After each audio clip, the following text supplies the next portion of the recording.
ఆంధ్రప్రదేశ్ రాష్ట్రంలో జగన్మోహన్ రెడ్డి గారు రాష్ట్రపతి పాలన కోరుతున్నారు. అంటే ప్రభుత్వం ఏర్పడి నిండా 50 రోజులు కూడా పూర్తి అవ్వలేదు, అప్పుడే ఆయన రాష్ట్రపతి పాలన కోరుతున్నారు.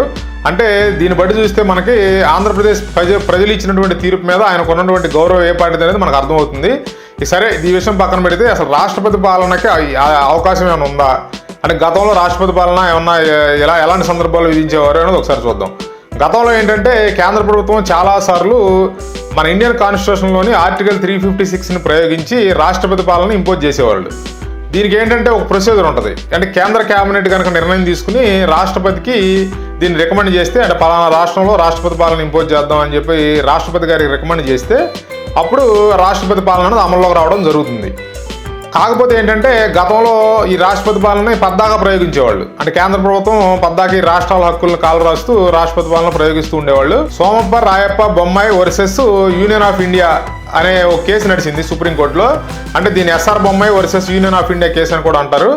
ఈ కేసులో వచ్చిన తీర్పు ఆధారంగా తర్వాత కాలంలో ఈ కేంద్ర ప్రభుత్వం ఈ రాష్ట్రపతి పాలనని ఇంపోజ్ చేయడం అనేది పూర్తిగా మానేసిందని చెప్పాలి. గతంలో సుప్రీంకోర్టు ఎప్పుడు కూడా రాష్ట్రపతి పాలన వ్యవహారాల్లో జోక్యం చేసుకునేది కాదు. కానీ ఇది శృతి మించిపోవడం, ప్రతి చిన్న విషయానికి రాష్ట్రపతి పాలన పెట్టేయడం ఇలాంటివన్నీ జరుగుతున్న కారణం చేత సుప్రీంకోర్టు దీన్ని విచారణకు స్వీకరించడం జరిగింది. ఈ ఎస్ఆర్ బొమ్మాయి గారు వేసినటువంటి కేసు.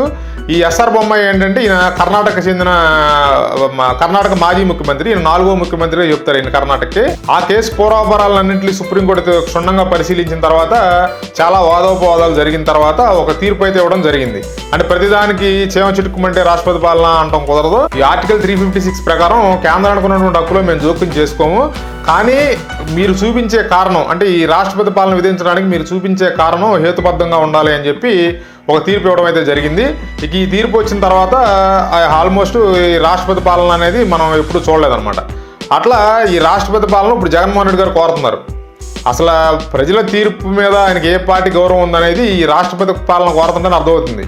ఎవరన్నా 2 ఏళ్ళు 3 ఏళ్ళు ప్రభుత్వ పరిపాలన చూసి అన్ని అసాంఘిక కార్యక్రమాలు ఎక్కువైపోయి ఆ తర్వాత ఈ ఫ్యాక్షన్ రాజకీయాలు ఎక్కువైపోవడం, లేకపోతే లా అండ్ ఆర్డర్ లేకపోవడం, లేదా రాష్ట్రం ఆర్థికంగా పూర్తిగా దెబ్బతినిపోయి జీతాలు ఇవ్వలేని పరిస్థితులు ఏర్పడటం, ఇలాంటి రకరకాల కారణాలు ఉంటాయి ఈ రాష్ట్రపతి పాలన ఇంపోజ్ చేయాలంటే. ఈయన నిండా 50 రోజులు పూర్తి అవ్వకుండానే రాష్ట్రపతి పాలన అని చెప్పి మొదలుపెట్టాడంటే అసలు ఈయన ఆంధ్రప్రదేశ్ ప్రజలు ఇచ్చినటువంటి తీర్పు మీద ఈయనకి ఏ పాటి గౌరవం ఉంది? అసలు ఈయనకు ప్రజాస్వామ్యం అంటే గౌరవం ఉందా?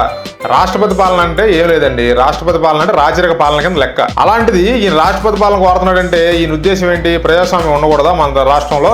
ఆంధ్రప్రదేశ్ రాష్ట్రంలో ప్రజల తీర్పు పట్టం కట్టుకోకుండా ఈయన దొడిదారిన ఈయన ఇప్పుడు మళ్ళీ సీఎం అని చేయాలనే ఈయన ఉద్దేశం అసలు ఏంటో ఏం అర్థం కావట్లేదు. కాబట్టి ఇది రాష్ట్రపతి పాలన కోరే జగన్మోహన్ రెడ్డి గారికి కూడా తెలుసు. దీంట్లో సాధ్యాసాధ్యాలు ఏమాత్రం ఉన్నాయి, అసలు ఇది అవకాశం ఉందా లేదా అనేది కూడా ఆయనకు కూడా తెలుసు. కాకపోతే ఏంటంటే మన రాష్ట్రాన్ని అబాస్పాలు చేయడం, మన రాష్ట్రానికి ఉన్న క్రేజ్ని తగ్గించేయడం, అంటే ఇప్పుడు కొత్తగా ఏర్పడిన ప్రభుత్వానికి పేరు రాకుండా చేయడం, అంటే దేశవ్యాప్తంగా ఢిల్లీ స్థాయిలో కనుక ఇన్వెస్టర్లు, ఇప్పుడు ఫారిన్ ఇన్వెస్టర్లు వీళ్ళంతా ఫస్ట్ ఢిల్లీకి వస్తారండి. ఢిల్లీకి వచ్చిన తర్వాత ఏ రాష్ట్రం ఎక్కడి నుంచి ఎక్కడ పెట్టుబడి పెడితే మనకు బాగుంటుంది అనేది వాళ్ళు అక్కడి నుంచి పరిశీలించుకుంటారు రాష్ట్రాల వారీగా. ఇప్పుడు ఈ ఢిల్లీలో కనుక వీళ్ళు ధర్నాలు చేసి ఇలాంటి రాష్ట్రపతి పాలన కావాలని చెప్పి ఢిల్లీలో అడగడం, ఈ ప్రతిదానికి ఢిల్లీలో ఈ చిన్న చిన్న విషయాలు కూడా ఢిల్లీ స్థాయికి తీసుకెళ్ళడం చేశారనుకోండి, వాళ్ళు ఏంటంటే వాళ్ళకు ఇప్పుడు పెట్టుబడి పెట్టేవాడు ఏం ఆలోచిస్తాడు? మనకి పీస్ఫుల్గా ఉండే రాష్ట్రంలోకి మనం పెట్టుబడి పెడదామని ఆలోచిస్తారు కదా. ఇలాంటి కార్యక్రమాలను అక్కడ చేసినప్పుడు ఏమవుతుందంటే కొత్తగా వచ్చే కంపెనీలు మన రాష్ట్రం వైపు చూసే అవకాశం ఉండదు. ఇప్పుడు ప్రధాన ఉద్దేశం జగన్మోహన్ రెడ్డి గారు నాకు ఇదే కనపడుతుంది. ఈయన రాష్ట్రపతి పాలన అంటున్నా, ఢిల్లీలో ధర్నా అంటున్నా కూడా ఈయన ఏదో వాళ్ళ పార్టీ కార్యకర్తలను కాపాడదామనో, ఇక్కడ ఏదో రక్తపాతం జరిగిపోతుంది అనేదో ఆయన బాధ కాదు. ఏదో ఒక ఇష్యూని అడ్డం పెట్టుకుని మన రాష్ట్రానికి పెట్టుబడులు రాకుండా చేయాలి, కంపెనీలు రాకుండా చేయాలి. అంటే మన ఢిల్లీ స్థాయిలో కనుక మన రాష్ట్రం పేరు చెడగొడితే ఇంక ఈ రాష్ట్రం ఈ 4 ఏళ్ళు రాబోయే 4 ఏళ్ళు 5 ఏళ్ళు ఇంక ఇలాగే గడ్డు పరిస్థితుల్లో ఉండిపోద్ది, మళ్ళీ ఎలక్షన్లు వచ్చేస్తాయి. ఇప్పుడు ఏర్పడిన ప్రభుత్వం ఏ కార్యక్రమాలు చేయలేకుండా పరిస్థితులు క్రియేట్ చేయడమే ఈయన ముఖ్య ఉద్దేశంగా కనపడుతుంది. ఇంకా హాస్యాస్పదమైన విషయం ఏంటంటే కేంద్రంలో ఎన్డీఏ ప్రభుత్వం ఉంది, ఇక్కడ స్టేట్లో ఆంధ్రప్రదేశ్లో కూడా ఎన్డీఏ ప్రభుత్వమే ఉంది. అంటే తెలుగుదేశానికి పూర్తి మెజారిటీ ఉండొచ్చు, జనసేన మంచి సీట్లు ఉంటే ఉండొచ్చు, కానీ ఇక్కడ ఉన్నది కూడా ఎన్డీఏ ప్రభుత్వమే. అంటే ఇక్కడ ఎన్డీఏ ప్రభుత్వాన్ని కోల్దోసి రాష్ట్రపతి పాలన ఇంపోజ్ చేయండి అని కేంద్రంలో ఉన్నటువంటి ఎన్డీఏ ప్రభుత్వాన్ని ఈయన అడుగుతాడంట. అసలు దీంట్లో ఏమన్నా దీని ఉద్దేశం ఏంటంటే పెట్టుబడిదారులు పెట్టుబడి పెట్టడానికి వచ్చే వాళ్ళని భయపెట్టడం, కొత్తగా కంపెనీలు పెట్టాలనుకున్న వాళ్ళని కానీ లేదా కొత్తగా ఏదన్నా ఆంధ్రప్రదేశ్లో ఏదైనా చేద్దాం అనుకున్న వాళ్ళని భయకంపెంతులు చేయడం ఈయన ప్రధాన ఉద్దేశంగా కనపడుతుంది. Thanks for watching. Please like, share and subscribe.